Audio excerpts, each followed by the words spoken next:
Hello students, ഇന്ന് നമ്മൾ വന്നിട്ടുള്ളത് ഹ്യൂമൻ റൈറ്റ്സ് ഇൻ ഇന്ത്യ പരീക്ഷ എഴുതാൻ പോകുന്ന എല്ലാ വിദ്യാർത്ഥികൾക്കുള്ള കുറച്ച് ടിപ്സ് പറയാനാണ്. അപ്പോൾ ഇന്നത്തെ വീഡിയോയിൽ നമ്മൾ ഉൾപ്പെടുത്തിയിട്ടുള്ളത് ഹ്യൂമൻ റൈറ്റ്സ് ഇൻ ഇന്ത്യയിലെ ഫോക്കസ് ഏരിയ, അതായത് ആവർത്തിച്ച് ചോദ്യങ്ങൾ വരാറുള്ള ഭാഗങ്ങൾ ഏതൊക്കെയെന്ന് പറഞ്ഞു പോകുന്നതിനോടൊപ്പം മുൻ വർഷങ്ങളിലെ 1-2 ക്വസ്റ്റ്യൻ പേപ്പറും കൂടിയും നമ്മൾ ഈ ഭാഗത്ത് ചർച്ച ചെയ്യുന്നുണ്ട്.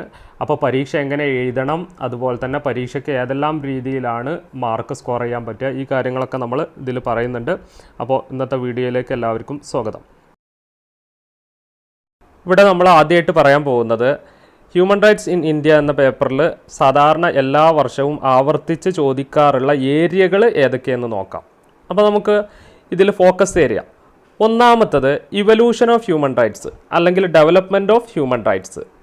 അതായത് സാധാരണ ചോദിച്ച് വരാറുള്ള ഒരു എസ്സേ ക്വസ്റ്റ്യനാണ്. അതായത് 10 മാർക്കിൻ്റെ ഒരു ക്വസ്റ്റ്യൻ വരുന്ന ഏരിയയാണ് ഇവല്യൂഷൻ ഓഫ് ഹ്യൂമൻ റൈറ്റ്സ് അല്ലെങ്കിൽ ഡെവലപ്മെൻറ്റ് ഓഫ് ഹ്യൂമൻ റൈറ്റ്സ് എന്ന രീതിയിൽ ചോദ്യം വരാം. അപ്പോൾ മനുഷ്യാവകാശത്തിൻ്റെ പുരോഗതിയുടെ വിവിധ ഘട്ടങ്ങൾ, അപ്പോൾ ഹ്യൂമൻ റൈറ്റ്സിൻ്റെ ഒറിജിന് മുതൽ ഹ്യൂമൻ റൈറ്റ്സിൻ്റെ ഡെവലപ്മെൻറ്റിൻ്റെ വ്യത്യസ്ത stage, Magna Carta, English bill of rights, American declaration of independence, അതുപോലെ തന്നെ റഷ്യൻ റവല്യൂഷന്, French declaration of rights of man, ഇങ്ങനെയുള്ള ഒരുപാട് കാര്യങ്ങൾ, ഒരു 9 ഘട്ടങ്ങൾ, മനുഷ്യാവകാശത്തിൻ്റെ പുരോഗതിയുടെ ഒരു 9 ഘട്ടങ്ങളെക്കുറിച്ച് നമ്മൾ പറഞ്ഞിട്ടില്ല. അത് എസ്സേ ആയിട്ട് എപ്പോഴും ചോദിക്കാറുണ്ട്. ആ 9 ഘട്ടങ്ങളും നിങ്ങൾ നിർബന്ധമായിട്ടും പഠിക്കണം. പഠിച്ചു കഴിഞ്ഞാൽ ഒന്ന് എസ്സേ ക്വസ്റ്റ്യൻ വരും, അതിന് ഉള്ളിൽ നിന്ന് ഏതെങ്കിലും ഷോർട്ട് നോട്ടായിട്ടും വരാറുണ്ട്. മനസ്സിലായല്ലോ? അപ്പോൾ അത് എന്തായാലും നിർബന്ധമായിട്ടും പഠിച്ചു വെക്കണം. രണ്ടാമത്തെ area approaches to the study of human rights. മനുഷ്യാവകാശത്തെക്കുറിച്ചുള്ള പഠനങ്ങളുടെ വ്യത്യസ്ത സമീപനങ്ങളാണ്. അതായത് മനുഷ്യാവകാശത്തെക്കുറിച്ച് പഠിക്കാനുള്ള വ്യത്യസ്ത സമീപനങ്ങളെക്കുറിച്ച് നിങ്ങൾ പഠിച്ചിട്ടുണ്ട്. അപ്പോൾ ഇതിൽ ഒന്നുകിൽ ഇത് എസ്സേ ആയിട്ട് ചോദിക്കലുണ്ട്. Approaches to the study of human rights essay ആയിട്ട് ചോദിക്കാം, അല്ലെങ്കിൽ സെപ്പറേറ്റ് ചോദിക്കും. ഒന്ന് ലിബറൽ അപ്രോച്ച് എന്താണെന്ന് ചോദിക്കാം 5 മാർക്കിൻ്റെ ക്വസ്റ്റ്യനായിട്ട്, അല്ലെങ്കിൽ സോഷ്യലിസ്റ്റ് അല്ലെങ്കിൽ മാക്സിയൻ അപ്രോച്ച് എന്താണെന്ന് ചോദിക്കാം, അത് 5 മാർക്കിൻ്റെ ക്വസ്റ്റ്യനായിട്ട് ചോദിക്കാം. പിന്നെ സാധാരണയായിട്ട് എപ്പോഴും ചോദിക്കാറുണ്ട് തേർഡ് വേൾഡ് അപ്രോച്ച്. കഴിഞ്ഞ 1-2 പരീക്ഷയിൽ ചോദിച്ച് കണ്ടിട്ടുണ്ട് തേർഡ് വേൾഡ് അപ്രോച്ച്. അപ്പോൾ ഈ 3 liberal approach, socialist approach, third world approach എന്ന് പറയുന്ന ഈ 3 മനുഷ്യാവകാശത്തെക്കുറിച്ച് പഠിക്കാനുള്ള 3 സമീപനങ്ങളും പഠിച്ചു വെക്കുക. ഏതെങ്കിലും ഒന്നോ അല്ലെങ്കിൽ 3ഉം ഒന്നിച്ച് എസ്സേ ആയിട്ടോ ചോദിക്കാം. അപ്പോൾ എങ്ങനെ ആയാലും ഈ ഭാഗം 3ഉം പഠിച്ചു കഴിഞ്ഞാൽ 5 മാർക്കെങ്കിലും നിങ്ങൾക്ക് പ്രതീക്ഷിക്കാം. മനസ്സിലായല്ലോ? അപ്പോൾ ഇത് പഠിച്ചു വെക്കുക. ഓക്കെ. പിന്നെ സാധാരണയായിട്ട് ചോദിക്കാറുള്ളൊരു ചോദ്യമാണ് ഇന്ത്യൻ ഭരണഘടനയിലെ ഫണ്ടമെൻ്റൽ റൈറ്റ്സിനെ കുറിച്ച്, മൗലികാവകാശങ്ങളെക്കുറിച്ച് ചോദ്യം വരാം.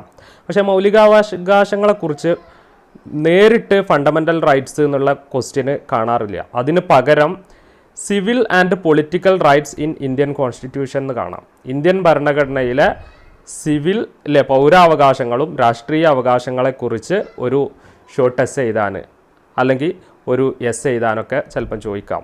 അങ്ങനെ വന്നാൽ എന്താണ് ഉത്തരം എഴുതേണ്ടത്? Civil and political rights in Indian constitution എന്ന് നിങ്ങൾ ക്വസ്റ്റ്യൻ പേപ്പറിൽ കാണുകയാണെങ്കിൽ അത് മൗലികാവകാശങ്ങളെക്കുറിച്ചാണ് എന്നുള്ളത് മനസ്സിലാക്കി വെക്കുക.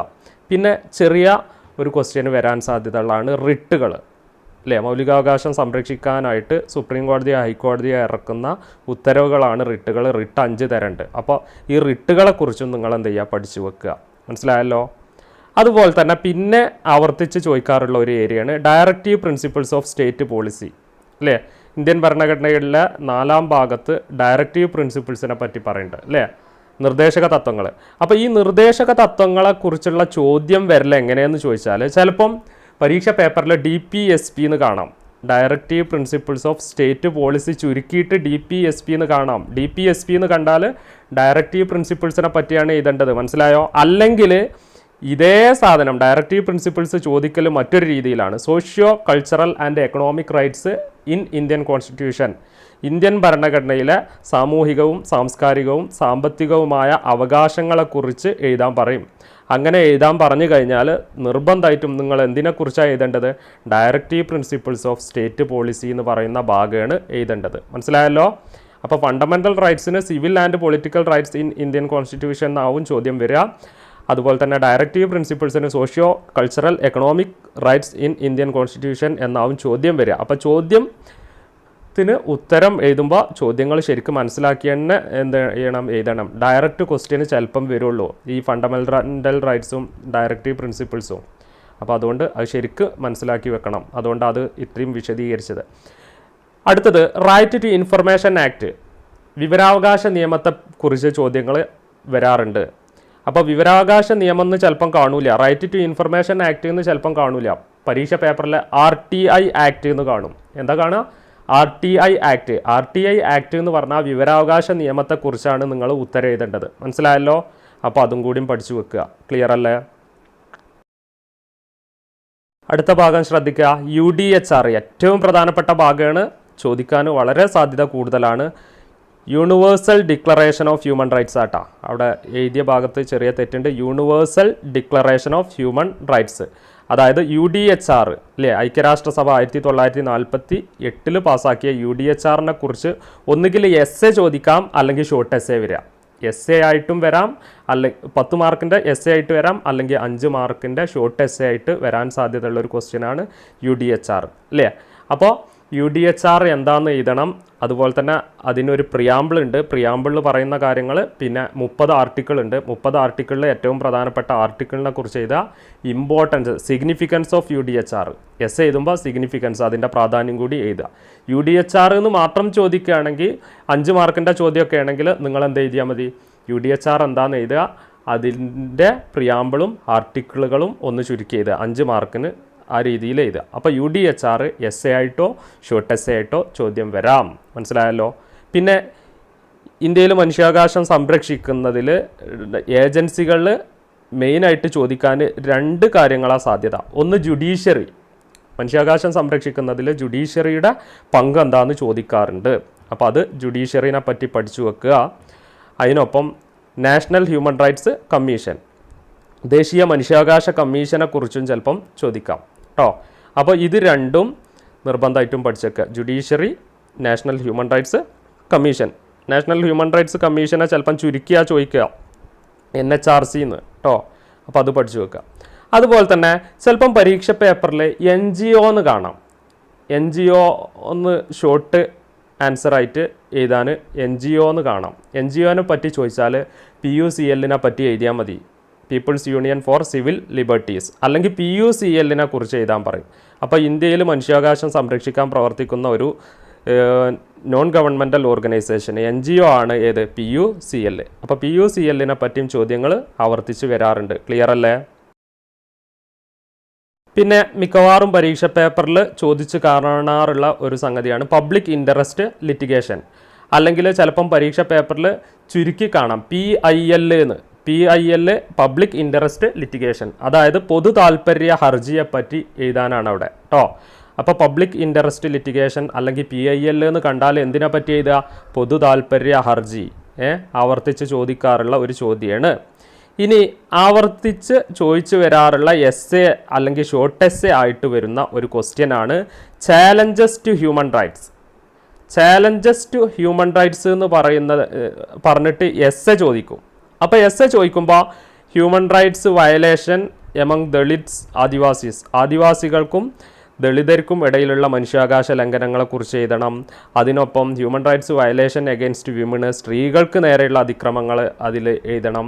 അതുപോലെ തന്നെ human rights violation among minorities, ന്യൂനപക്ഷങ്ങൾക്ക്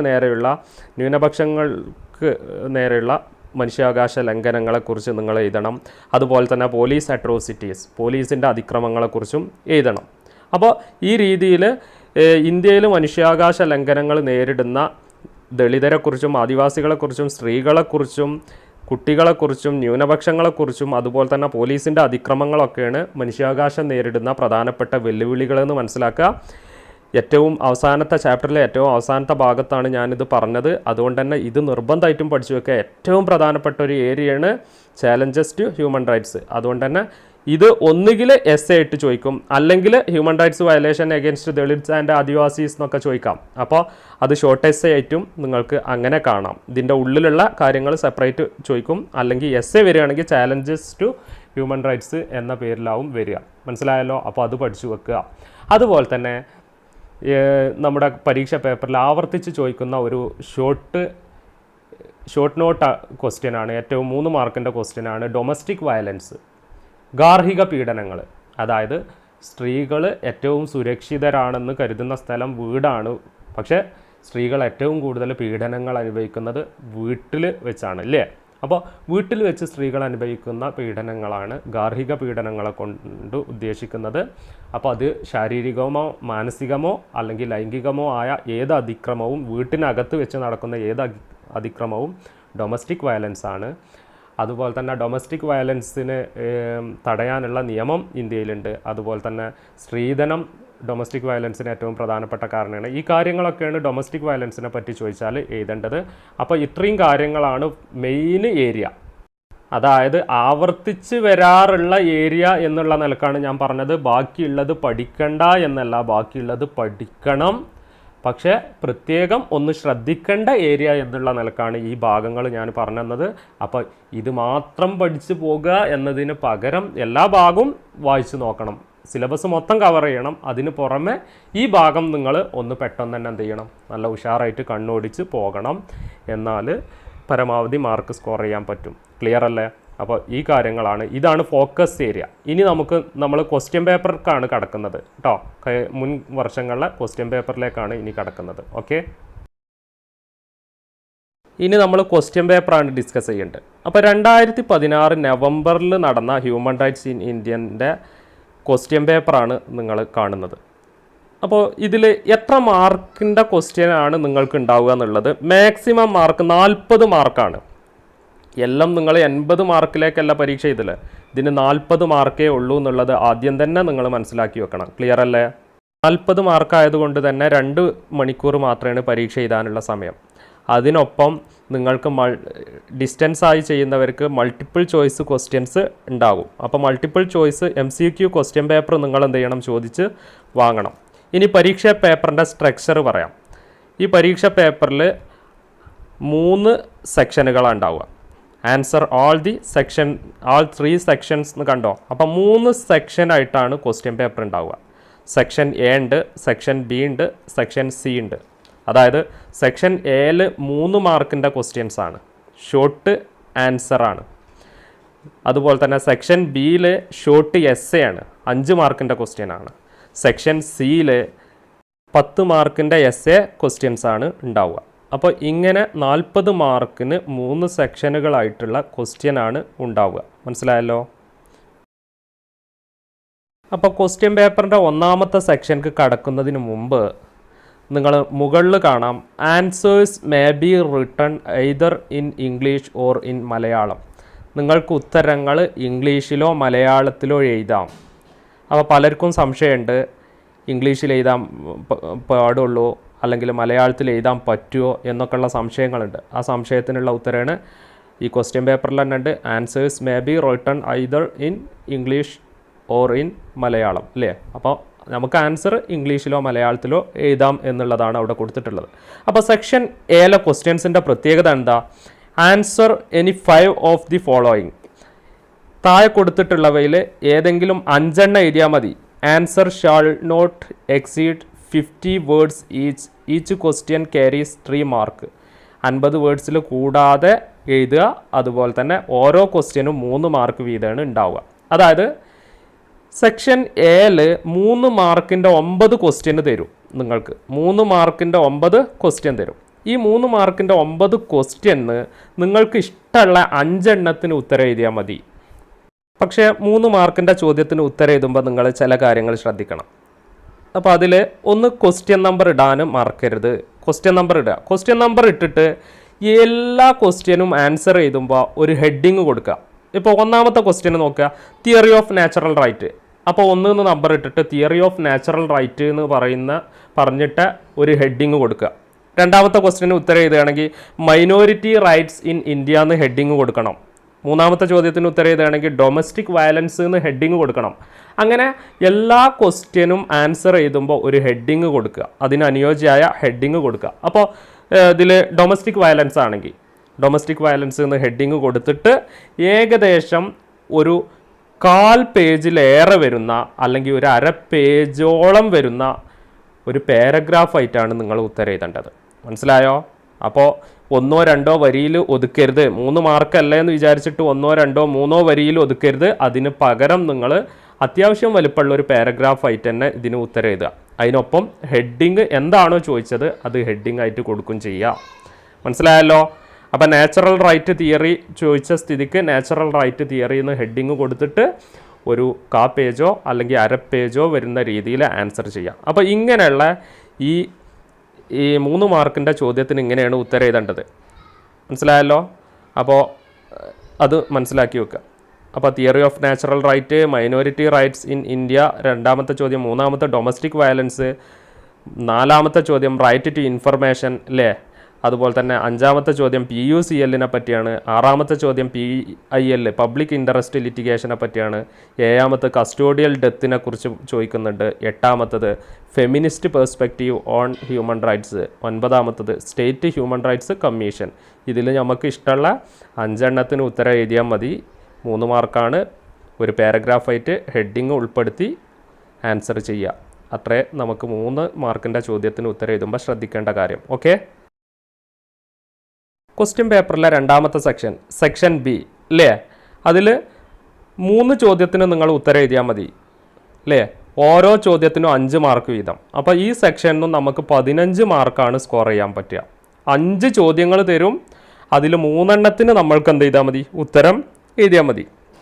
ഷോർട്ട് എസ്സേ ടൈപ്പ് ചോദ്യത്തിന് ഉത്തരം എഴുതുമ്പോൾ ശ്രദ്ധിക്കേണ്ട കാര്യം, നമ്മൾ ഹെഡിങ്ങും കൊടുക്കണം, സബ് ഹെഡിങ്ങുകളും ഉൾപ്പെടുത്തണം. എന്നിട്ട് 2-3 പാരഗ്രാഫായിട്ടാണ് നമ്മൾ ഉത്തരം എഴുതേണ്ടത്. അപ്പോൾ ഹെഡിങ്ങും സബ് ഹെഡിങ്ങും ഉൾപ്പെടുത്തണം. 2-3 പാരഗ്രാഫായിട്ട് നമ്മൾ ഉത്തരം എഴുതാൻ ശ്രമിക്കണം. എങ്ങനത്തെ question? Short essay type question, 5 മാർക്കിൻ്റെ ക്വസ്റ്റ്യന് അങ്ങനെയാണ് ഉത്തരം എഴുതേണ്ടത്. ഉത്തരം എഴുതുമ്പോൾ 1 മുതൽ 1.5 പേജ് വരെ ആവാം.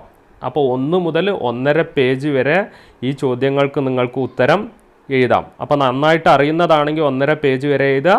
അത്ര തന്നെ എഴുതാനില്ല എന്ന് തോന്നുന്ന വിഷയമാണെങ്കിൽ 1 പേജ് വരെ എങ്കിലും നിങ്ങൾ എഴുതണം. അപ്പോൾ മിനിമം 1 പേജ് എഴുതുക, മാക്സിമം 1.5 പേജ് വരെ നിങ്ങൾക്ക് എഴുതാം. പക്ഷേ എഴുതുമ്പോൾ ഒന്നായിട്ട് വാരി വലിച്ച് എഴുതുന്നതിന് പകരം ഹെഡിങ്ങും സബ് ഹെഡിങ്ങും കൊടുത്ത് 2-3 പാരഗ്രാഫായിട്ട് എന്ത് ചെയ്യണം? ഉത്തരം എഴുതണം.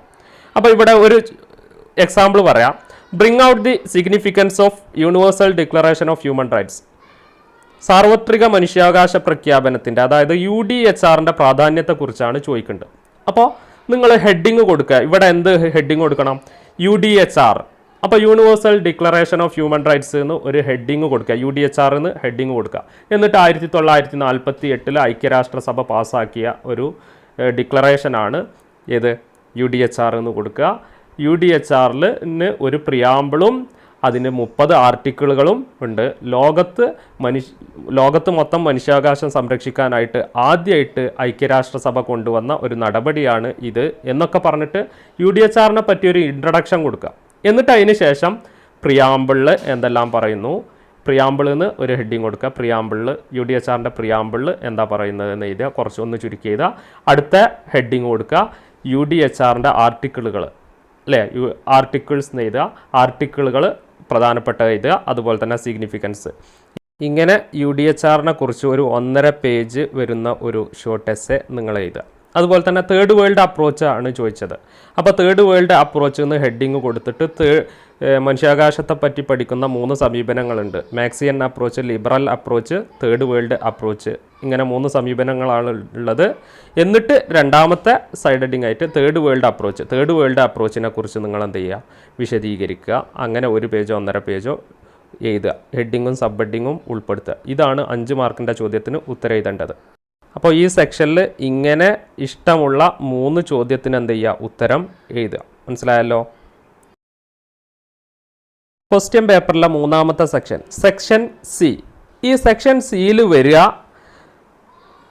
2 ക്വസ്റ്റ്യൻ ആണ്. അതായത് 10 മാർക്കിൻ്റെ 2 ക്വസ്റ്റ്യൻ ഉണ്ടാവും.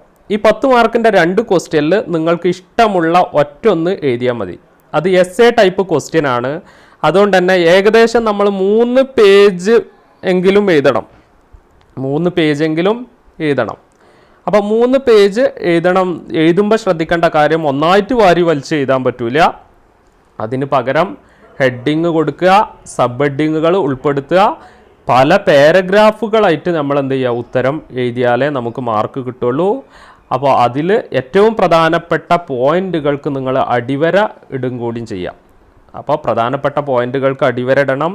അതുപോലെ തന്നെ ഹെഡിങ് ഉൾപ്പെടുത്തുക, സബ് ഹെഡിങ് ഉൾപ്പെടുത്തുക, പാരഗ്രാഫുകളായിട്ട് ആൻസർ എഴുതുക. ഇങ്ങനെ എഴുതിയാൽ മാത്രമേ എസ് എ ടൈപ്പ് ക്വസ്റ്റ്യന് നിങ്ങൾക്ക് എന്ത് കിട്ടുള്ളൂ, മാർക്ക് പരമാവധി കിട്ടുള്ളൂ. അതുകൊണ്ട് തന്നെ നമുക്കിവിടെ ഒരു ഉദാഹരണം എടുക്കാം. Give an account of origin and evolution of concept of human rights. മനുഷ്യാവകാശം എന്ന ആശയത്തിൻ്റെ ഉത്ഭവവും അതിൻ്റെ പരിണാമത്തെക്കുറിച്ച് എന്ത് ചെയ്യുക, വിശദീകരിക്കാൻ ആണ് തന്നിട്ടുള്ളത്. അങ്ങനെ തരുമ്പോൾ നമ്മൾ ആദ്യം ഹെഡിങ് കൊടുക്കുക, ഇവല്യൂഷൻ ഓഫ് ഹ്യൂമൻ റൈറ്റ്സ്, മനുഷ്യാവകാശത്തിൻ്റെ പരിണാമം അല്ലേ. എന്നിട്ട് ഒറിജിൻ ഓഫ് ഹ്യൂമൻ റൈറ്റ്സ് എന്ന് പറയുന്ന ഒരു സൈഡ് ഹെഡിങ് കൊടുത്തിട്ട് മനുഷ്യാവകാശത്തിൻ്റെ ഉത്ഭവത്തെക്കുറിച്ച് വ്യത്യസ്ത അഭിപ്രായങ്ങളുണ്ട്, ആ 3 വ്യത്യസ്ത അഭിപ്രായങ്ങൾ ഞാൻ പറഞ്ഞു തന്നിട്ടുണ്ട്, അത് എഴുതുക. അത് കഴിഞ്ഞിട്ട് ഡെവലപ്മെൻറ്റ് ഓഫ് ഹ്യൂമൻ റൈറ്റ്സ് എന്ന് പറഞ്ഞിട്ട് ഒരു ഹെഡിങ് കൊടുക്കുക. അതിൽ മനുഷ്യാവകാശത്തിൻ്റെ പുരോഗതിയുടെ വിവിധ ഘട്ടങ്ങളെക്കുറിച്ച് നിങ്ങൾ എഴുതണം. അപ്പോൾ അതിൽ മേഗ്ന കാർട്ടയെ പറ്റി കുറച്ച് എഴുതുക. അത് കഴിഞ്ഞിട്ട് influence of social contract theory, social contract തിയറിയുടെ സ്വാധീനത്തെക്കുറിച്ച് കുറച്ച് ഒരു ചെറിയ പാരഗ്രാഫ് എഴുതുക. അതുപോലെ തന്നെ ഇംഗ്ലീഷ് ബിൽ ഓഫ് റൈറ്റ്സ് എന്താണെന്ന് ചുരുക്കി എഴുതണം. അതുപോലെ തന്നെ French declaration of rights of man, American declaration of independence, Russian റവല്യൂഷന്, UDHRനെ പറ്റി ഒന്ന് ചുരുക്കി എഴുതണം, ICCPR, ICESCR, ഈ കാര്യങ്ങൾ. ഇങ്ങനെ 9 സ്റ്റേജ് ഉണ്ട്. മനുഷ്യാവകാശത്തിൻ്റെ പുരോഗതിയുടെ ഇവല്യൂഷൻ്റെ പരിണാമത്തിൻ്റെ 9 ഘട്ടങ്ങളും അതുപോലെ തന്നെ മനുഷ്യാവകാശത്തിൻ്റെ ഉത്ഭവത്തെക്കുറിച്ചും ഒന്നിച്ച് പല സൈഡ് ഹെഡിങ് കൊടുത്തിട്ട് ഒരു കൃത്യമായിട്ടുള്ളൊരു സ്ട്രക്ചറിൽ നിങ്ങൾ അത് എല്ലാം കൂടിയും എഴുതി വെക്കണം. കറക്റ്റ് ആ ഒരു ഓർഡറിൽ ഞാൻ മുമ്പ് ക്ലാസ്സിൽ പറഞ്ഞു തന്നിട്ടുണ്ട്. ആ രീതിയിൽ നിങ്ങൾ എഴുതി പോകുകയാണെങ്കിൽ നിങ്ങൾക്ക് കൃത്യമായിട്ട് എന്ത് ചെയ്യും, മാർക്ക് കിട്ടും. അപ്പോൾ 10 മാർക്കിൻ്റെ ക്വസ്റ്റ്യന് ആൻസർ എഴുതുമ്പോൾ ഹെഡിങ്ങും സബ് ഹെഡിങ്ങും ഉൾപ്പെടുത്തുക. പല പാരഗ്രാഫുകളായിട്ടാണ് ഉത്തരം എഴുതേണ്ടത്. അതിനൊപ്പം പ്രധാനപ്പെട്ട പോയിന്റുകൾക്ക് അടിവര കൊടുക്കണം. പിന്നെ എന്താണ്, 3 പേജെങ്കിലും നിങ്ങൾ എഴുതണം. എന്നാൽ മാത്രമേ ഇതിന് മാക്സിമം മാർക്ക് സ്കോർ ചെയ്യാൻ പറ്റുള്ളൂ. അപ്പോൾ ഇതാണ് നമ്മൾ ക്വസ്റ്റ്യൻ പേപ്പറിൽ ആൻസർ ചെയ്യുമ്പോൾ ശ്രദ്ധിക്കേണ്ട പ്രധാനപ്പെട്ട കാര്യങ്ങൾ. മനസ്സിലായല്ലോ? അപ്പോൾ ഈ വർഷം ഹ്യൂമൻ റൈറ്റ്സ് പരീക്ഷ എഴുതാൻ പോകുന്ന എല്ലാ വിദ്യാർത്ഥികൾക്കും വിജയാശംസകൾ നേരുന്നു. അതുപോലെ ഈ വീഡിയോ നിങ്ങൾക്ക് ഉപകാരപ്പെട്ടിട്ടുണ്ടെങ്കിൽ തീർച്ചയായിട്ടും നിങ്ങൾ ലൈക്ക് ചെയ്യുക. മറ്റുള്ളവർക്ക് നിർബന്ധമായിട്ടും നിങ്ങൾ എന്ത് ചെയ്യണം, ഷെയർ ചെയ്യണം. അതുപോലെ തന്നെ ചാനൽ സബ്സ്ക്രൈബ് ചെയ്യാത്തവർ തീർച്ചയായിട്ടും ചാനൽ സബ്സ്ക്രൈബ് ചെയ്യണം. അതുപോലെ തന്നെ നിങ്ങൾക്ക് ഈ വീഡിയോ ഉപകാരപ്പെട്ടിട്ടുണ്ടെങ്കിൽ തീർച്ചയായിട്ടും നിങ്ങൾ കമൻറ്റ് ചെയ്യുക. അപ്പോൾ ആ കാര്യങ്ങളൊക്കെ നിങ്ങൾ ശ്രദ്ധിക്കുക. അപ്പോൾ നമുക്ക് ഇത്രയൊക്കെ കാര്യങ്ങളാണ് ഹ്യൂമൻ റൈറ്റ്സിൽ പഠിക്കാനുള്ളത്. ഇനി ഞാൻ ഈ വീഡിയോൻ്റെ ഏറ്റവും അവസാന ഭാഗത്തായിട്ട് 2019 ക്വസ്റ്റ്യൻ പേപ്പർ ജസ്റ്റ് ഒന്ന് ഇടുന്നുണ്ട്.